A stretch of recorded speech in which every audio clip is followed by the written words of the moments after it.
So I am a business coach for women and small businesses, and I work with people all over New Zealand and Australia and the States, working with women to really build out those foundations that make a sustainable business. So helping them in the first place, giving them back a day a week, because we all know women get very overworked very quickly doing everything for everyone else.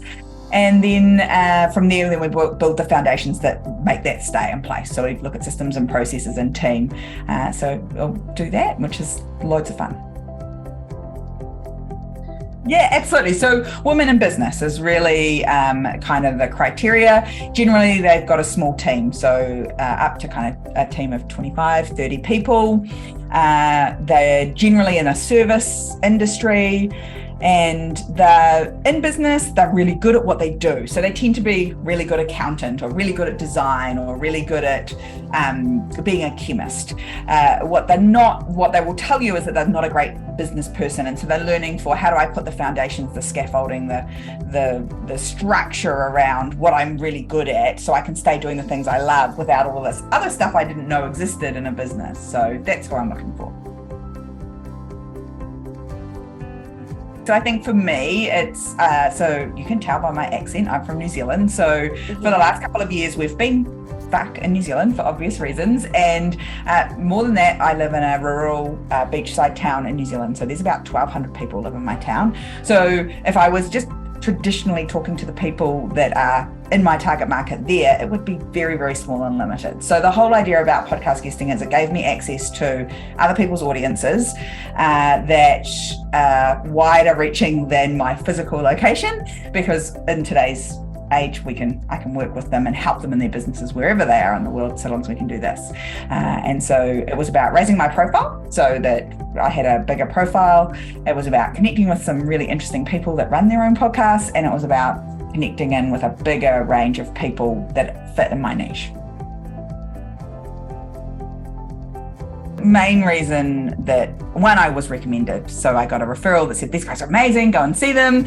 And it has totally lived up to that expectation. When I thought, I'll go and podcast guest on other people's podcasts, and then I opened up all the options, and I just went, oh my God, how do I even choose who's talking to my people, and if they're a good fit for me, and is their podcast any good? Are they good at interviewing? There was just so many factors, and I thought, I have no idea. So what's been really great about working with Interview Valet is that they have taken all those problems away from me. So they made sure that they got to know me, they got to know who my audience was, and they got to know what I was trying to achieve out of this process right up front. And because they were really clear about where I was and where I wanted to be, they could fix all the problems in between. And so for me, it was really about, who do I talk to? And they took that off my hands and went, here's who we think would be a good fit for you. We're going to go and approach those people and do it. So that's been great. That's tick, that's done.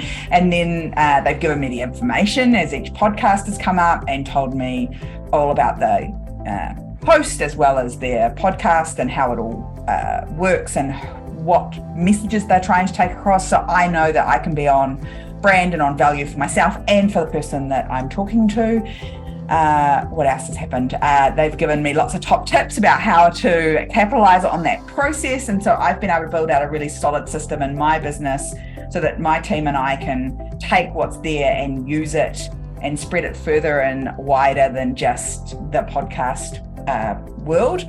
And it's just been really streamlined. I haven't had to worry too much about it. There's been calendar invites come through.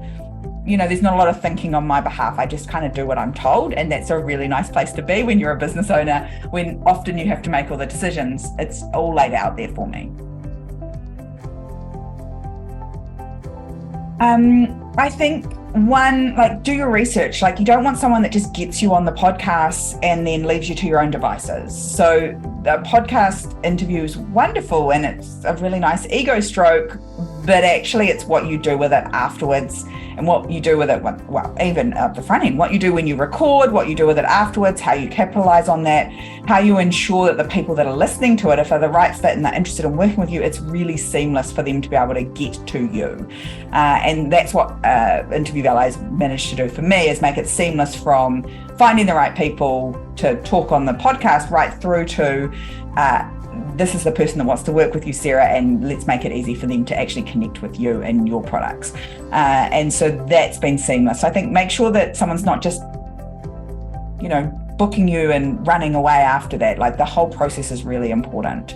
And if you're thinking about it and you're like me and you're like stuck in a small community and you want to get to a wider international community, it's been super valuable. Already had only a few of my interviews have gone live, because obviously there's a bit of a lag there, which was useful as well for me to get kind of prepared, get the steps in behind the scenes. Is that already there's kind of starting to see results in terms of people connecting with me on my socials and downloading things and starting on that path towards potentially becoming a client.